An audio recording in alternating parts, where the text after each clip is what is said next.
صوفیوں کے مراکز ہیں، سب ادارے ہیں، درگاہیں ہیں، خانقاہیں ہیں، بے شک تمام چیزیں ہیں، مگر زیادہ تر عمل دخل وہابی وچار دھارا کے لوگوں کا ہے۔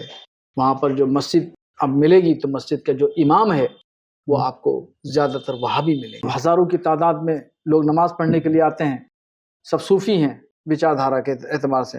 وہ امام جو ہے ہلکے ہلکے سلو پوائزن دے کر کے ان سب کو جو ہے وہابی بنا دیتا ہے۔ اور ایک تو وجہ یہ ہے، دوسری وجہ وہاں آتنکواد ہے، چونکہ آتنکوادی سنگٹھن جتنے بھی ہیں وہ سب وہابی وچار دھارا کے، ان کے ڈر اور خوف کی وجہ سے صوفی وچار دھارا کے لوگ سامنے نہیں آ پاتے۔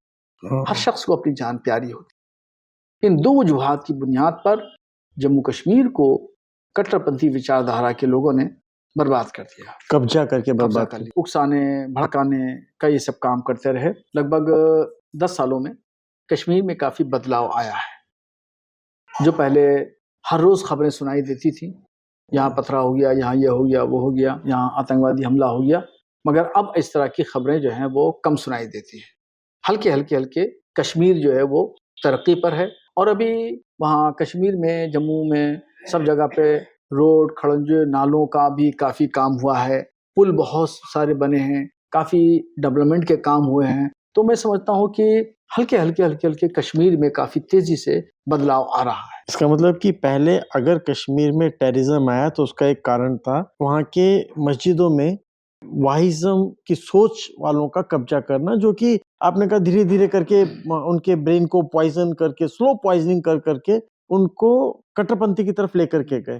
اور ادھر بھی آپ کا ایسا ہی ہے، جو بھی جتنے بھی ٹیررسٹ گروپ بنے وہ زیادہ تر دیوبند کی وچار دھارا والے لوگ ہیں۔ سر اب آتے ہیں سیاست پہ۔ سیاست پہ کس کا زیادہ قبضہ ہے، یا سیاست میں جو ہمارے نیتا ہیں وہ بریلوی وچار دھارا والے کتنے ہیں یا کتنے کم ہیں، اور واہزم وچار دھارا والے لوگ کتنے ہیں؟ سر بڑا زبردست سوال آپ نے کیا ہے، اور یہ پوری ہماری جماعت کو یعنی بریلویوں کو جھنجھوڑنے والا ہے یہ سوال آپ کا۔ اور میں کم سے کم آپ کے اس سوال پر 2 سال سے غور و فکر کر رہا ہوں۔ 2 سال سے برابر میں ادھین کر رہا ہوں، مطالعہ کر رہا ہوں، اپنے بڑوں سے، بزرگوں سے بات کرتا ہوں اسی ٹاپک پر، کہ 1947 کے بعد بریلویوں کا زوال شروع ہو۔ زوال مطلب پستی، ان کو سائیڈ لائن۔ اوکے، ٹھیک ہے۔ اور یہ پولیٹیکل پارٹیز نے کیا؟ ہاں، 1947 تک بریلوی یہاں پر سیاسی اعتبار سے حاوی تھے، غالب تھے، اور 1947 کے بعد میں ملک تقسیم ہوا۔ ہندوستان میں جو سیاست ہوئی وہ ہندوستان کی جو سیاست ہے، مسلم سیاست، وہ دیوبند کے ارد گرد گھومتی رہی، اور جو بریلوی یکا دکا تھے، ان دیوبند کے لوگوں نے ان بریلویوں کو سائڈ کرنا شروع کر دیا، سب کو سائڈ کر دیا، اور یہ سلسلہ اب تک چلا آ رہا ہے۔ دیوبند کے لوگ دلی میں راجنیتی اعتبار سے، میڈیا اعتبار سے اور حکومتوں میں وہی لوگ داخل ہیں، وہی لوگ بیٹھے ہوئے، اور وہ کہیں بھی بریلویوں کو قدم رکھنے نہیں دیتے۔ اگر ہم لوگ دلی میں کوئی جلسہ کرنا چاہیں، رام لیلا گراؤنڈ دلی میں ہم کوئی پروگرام کرنا چاہیں، تو یہی دیوبندی لوگ ہمارے آڑے آتے ہیں۔ ہم نے 2015 میں رام لیلا گراؤنڈ میں ایک پروگرام کرانے کا منصوبہ بنایا، ایک کانفرنس کرانی تھی، تو 2 مہینہ تک ہم جوجھ گئے، اس کی پرمیشن نہیں لے پائے۔ پر وہ تو پولیس نے دینی تھی سر۔ ہاں، پولیس نے، دریا گنج کا ڈی سی پی ہمیں بلاتا تھا، 2 گھنٹہ بٹھاتا تھا، پھر اس بعد میں ٹہلا کے واپس کر دیتا تھا، کہتا تھا یہ فلانی کی آپتی آئی ہے، دھماکی کی آپتی آئی ہے، اس طرح کی باتیں کرتا تھا۔ ٹھیک، وہ آپتی کن کی تھی؟ انہیں دیوبندیوں کی آپتی ہوا کرتی تھی۔ پھر ہم لوگوں نے سوچا کہ پولیس کمشنر سے ملیں۔ پولیس کمشنر بسی صاحب، ہاں، بھیم سنگھ بسی ان دنوں ہوا بی ایس بسی، معلوم ہے سر، اور Deepak Mishra senior commissioner law and order ہوا کرتے تھے۔ بسی صاحب نے بلایا، 2 گھنٹے بٹھایا، پھر بغیر ملے چلے گئے، پھر بلایا، 2 گھنٹہ بٹھایا، پھر بغیر ملے چلے گئے۔ ہم لوگ ٹوٹ چکے تھے۔ ہم لوگ دریا گنج میں جامع مسجد کے علاقوں میں پوسٹر لگاتے تھے، رات میں پوسٹر ہمارے پھاڑ دیے جاتے تھے، ہمارے پوسٹر پھاڑ دیے جاتے۔ 2 مہینہ تک جوجھتے رہے، اور 2 مہینہ تک جوجھنے کے بعد میں ایک دن تمام علماء کی میٹنگ کی ہم لوگوں نے، اور وہ سوچا کہ پروگرام کینسل کر دیں، نہیں کریں گے پروگرام، اب یہاں پہ دیوبندی لوگ پروگرام کرنے نہیں دینا چاہتے ہیں، بریلویوں کو چھوڑ دو، رہنے دو، ہمیں لڑائی نہیں لڑنا ہے۔ تمام لوگوں کی 25-30 علماء تھے. اس کے بعد میں نے ان سے کہا نہیں چلیے ایک بار ایک بڑی کسی اتھارٹی سے بات کرتے ہیں. ایسے کیسے ہو سکتا ہے کہ بھارت میں جو ہے بریلویوں کو رام لیلا گراؤنڈ میں پرمیشن نہ ملے. پولیس جو ہے وہ کوئی دیوبندی وچار دھارا کی تو نہیں ہے بالکل، مگر مکمل طریقے سے پولیس اور ادھیکاریوں پر جو ہے وہ دیوبندیوں کا غلبہ تھا. ایک طرف پولیس میں کمپلینٹ کی جاتی تھی ان کو پرمیشن نہ دی جائے، دوسری طرف رات میں ہمارے پوسٹر پھاڑ دیے جاتے تھے. خیر میں نے بغیر جان پہچان کے اجیت ڈوال صاحب کو ہم نے فون کیا. NSA جو تھا. ہاں NSA صاحب کو ہم نے فون کیا. ہاں. ہم نے کہا سر ان کے آپریٹر نے بات کی، بولے کس سلسلے میں ملنا چاہتے ہیں. تو میں نے بتایا کہ رام لیلا گراؤنڈ میں ہم لوگ ایک کانفرنس کرانا چاہتے ہیں، بریلی سے میں آیا ہوں اور ہماری پرمیشن پولیس نہیں دے رہی ہے تو سفارش کروانا. بولے ٹھیک ہے شام کو 4 بجے آ جائیے. ہم 4 بجے پہنچ گئے. خیر وہ انہوں نے پولیس کمشنر کو بلا کے بٹھا لیا تھا. خیر ہم جب پہنچے ملے، ہم نے مجھے تو نہیں معلوم تھا 4 لوگ بیٹھے ہوئے تھے اور مجھے نہیں معلوم اس میں کون پولیس کمشنر ہے. ہم اپلیکیشن لے کے گئے تھے. ہم نے NSA صاحب سے گزارش کی کہ سر ہم بریلی کے رہنے والے ہیں اور صوفی وچار دھارا کے ہیں اور رام لیلا گراؤنڈ میں کانفرنس کرانا چاہتے ہیں اور پولیس کمشنر دلی DCP دریا گنج یہ 2 گھنٹہ ہمیں بٹھاتے ہیں اور 2 گھنٹہ بٹھانے کے بعد میں ہم سے بات نہیں کرتے، اتنا کہہ دیتے ہیں کہ آپتی آئی ہے ہم کیسے پرمیشن دے دیں اور چلے جاتے ہیں. کیا آپ کے راج میں ایسے ہی ہوگا؟ ہم لوگ جلسہ نہ کر سکیں؟ صرف کیا دلی پہ دیوبندیوں کا ہی راج چلے گا؟ ہم 1947 سے اپنے ظلم جھیل رہے ہیں، ہمیں حاشیے پہ کر دیا گیا، ہم سیاست سے دور ہو گئے، ہمیں میڈیا سے دور کر دیا گیا، ہم حکومت سے بھی دور ہو گئے. اب تھوڑی سی ہم کوشش کر رہے ہیں تو کیا نہ کریں؟ بولے نہیں ایسا نہیں ہو سکتا، آپ بالکل پرمیشن آپ کی ہوگی اور جلسہ کریے. تو انہوں نے غور سے یوں کر کے پولیس کمشنر کو دیکھا، کہا مولانا صاحب کیا کہہ رہے ہیں. اسی وقت انہوں نے کہا کمشنر صاحب، پھر تعارف کرایا کہ بھئی یہ آپ کے پولیس کمشنر صاحب ہیں. تب میں نے پہچانا کہ صاحب یہ بسی صاحب ہے. خیر جب وہاں سے ہم ان کے آفس سے نکلے باہر، انہوں نے نمبر لیا، میں نے ان کا نمبر لیا. انہوں نے کہا کہ آپ پریشان مت ہوئیے، آپ کا جلسہ ہوگا، آپ کی کانفرنس ہوگی، آپ کی پرمیشن آپ کے گھر آ جائے. خیر دوسرے دن پرمیشن ہم جس مسجد میں ٹھہرے ہوئے تھے اس مسجد میں وہ ہماری پرمیشن آ گئی اور پھر ہمارا شاندار طریقے سے جلسہ ہوا. اور وہاں جو بغل میں رام لیلا گراؤنڈ کے بغل میں تھانہ ہے، وہاں کے SHO صاحب کملا مارکیٹ ان لوگوں نے کافی کوآپریٹ کیا اور پولیس نے بہت کوآپریٹ کیا. اور پھر خیر جلسہ ہمارا ماشاءاللہ بہت اچھا ہوا. 50,000 آدمی رام لیلا گراؤنڈ میں اکٹھا ہوا. 50,000. ہاں تو اس سے اندازہ لگایا کہ ہم نے کہ دلی میں ہماری بہت اکثریت ہے، کافی بڑی تعداد میں دلی میں لوگ رہتے ہیں. جب جلسے میں 50,000 لوگ آئے، وہ بھی بارش ہونے لگی تھی، بارش میں 50,000 آدمی اکٹھا ہوا تو اس کا مطلب یہاں پر آبادی ہماری بڑی تعداد میں ہے. 1947 سے لے کر کے اب تک بریلوی حاشیے سیاست میں، سماج میں، میڈیا میں، حکومت میں، یہ پورا ہمارا جو سیکٹ اس بات کو محسوس کرتا ہے. ہمارے علماء، مشائخ، دانشور، بدھی جیوی جتنے بھی ہیں اس بات کو محسوس کرتے ہیں کہ سیاست سے دور رہنے کی وجہ سے بریلویوں کو بہت نقصانات اٹھانے اور آج بھی ہمیں نقصان اٹھانا پڑ رہا ہے. سیاست میں عمل دخل نہ ہو پانے کی وجہ سے ہماری بڑی بڑی مسجدیں چھین لی گئیں، بڑی بڑی عیدگاہیں چھین لی گئیں، دیوبندیوں نے قبضے کر لیے گئے. اور آج بھی اگر ہم قدم رکھتے ہیں کہیں دلی میں یا کچھ ہم میٹنگ فٹنگ کرنا کچھ چاہتے ہیں تو آج بھی ہمارے ساتھ میں یہی ہوتا ہے، دیوبندی پھر ایکٹیو ہو جاتے. مگر اب چونکہ کچھ حالات تبدیل ہوئے ہیں، سیاسی گورنمنٹ چینج ہوئی ہے، اس وجہ سے اب وہ اس طرح کا کام وہ لوگ نہیں کر پاتے ہیں، ہمیں زیر نہیں کر پاتے ہیں. ہم لوگ اپنا کام، اپنے میٹنگ ویٹنگ یا میڈیا پریس کانفرنس وغیرہ جلسہ ولسہ آرام سے کر لیتے ہیں. رضوی جی، یہ جو 40 50 یا 75 سالوں کے اندر جو ہوا بریلویز کے ساتھ، اس سے کیول بریلویز کا نقصان نہیں ہوا، پورے دیش کا نقصان ہوا. صاحب آپ نے کہا زیادہ تر اگرواد اگر پنپ رہا ہے تو اسی وچار دھارا سے پنپ رہا ہے جو کہ آپ کی بھی مخالفت کر رہے ہیں. اگر وہ وچار دھارا ختم ہوگی اور سیاسی نیتا بھی اسی وچار دھارا کے ہیں، اگر بریلوی وچار دھارا کے سیاسی نیتا بنیں گے تو سرٹنلی کہیں نہ کہیں جو ہمارا پرپز ہے کمیونٹی کنیکٹنگ کمیونٹیز، دونوں جو کمیونٹیز ہیں ان کو کافی حد تک ہم جوڑ پائیں گے اور ہو سکتا ہے جو ہماری وچار دھارا ہے گنگا جمنی تہذیب اس پہ ہم 2 قدم اور آگے چل پائیں گے. آپ نے اگر سیاست میں قدم بڑھانا ہے تو آپ کس طرح سے اپنے آپ کو سیاستی لیول پہ اسٹرانگ کریں گے؟ 80% آپ نے کہا کہ بریلویز ہے، اسٹرانگ کیسے کریں گے؟ روڈ میپ ہے آپ کے پاس؟ ہمارے علماء کی خواہش ہے اور منصوبہ بھی رکھتے ہیں، پلاننگ بھی ہے، سیاست میں عمل دخل ہونا چاہیے، اور سیاست میں آگے بڑھنے سے کچھ سماج کا بھی بھلا ہوگا اور ہمارے دیش کا بھی بھلا ہوگا۔ جو صوفیزم ہے، بریلوی وچاردھارا، اس کو مضبوطی ملے گی، اور ہماری گنگا جمنی تہذیب، ہندو مسلم بھائی چارہ، اس کو بھی مضبوطی ملے گی۔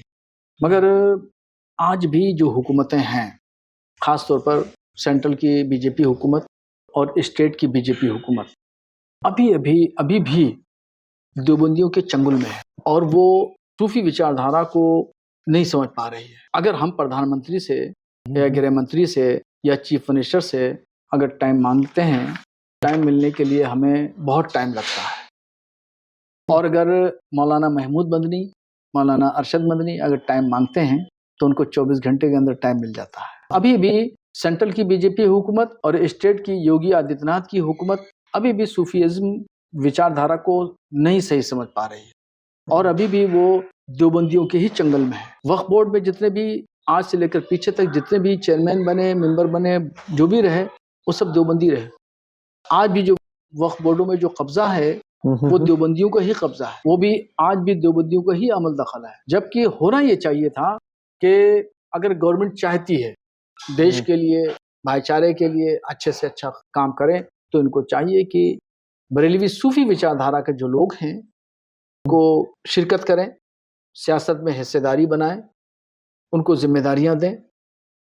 تو آج بھی حکومت کو یہ سمجھنے کی ضرورت ہے اور سمجھانے کی ضرورت ہے کہ جو لوگ کل دیش توڑنے میں تھے، آج وہ ملائی کھا رہے ہیں، جو کٹرپنتھی وچاردھارا کو پروان چڑھا رہے ہیں، ان کو ہی آپ کرسی دے رہے ہیں، نواز رہے ہیں، اور جو لوگ بیچارے کل دیش کی تقسیم جب ہو رہی تھی تو مسلمانوں کو پاکستان جانے سے روک رہے تھے، جناح کے خلاف کھڑے ہوئے تھے، آج بھی جناح کے خلاف ہیں، پاکستانی وچاردھارا کے خلاف ہیں، اور کٹرپنتھی وچاردھارا کے خلاف ہیں۔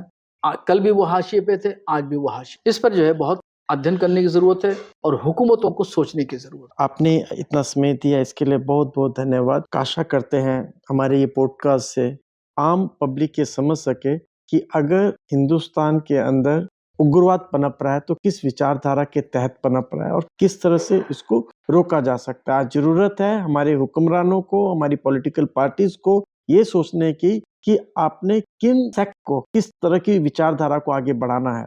دونوں وچاردھارا آپ کے سامنے ہیں۔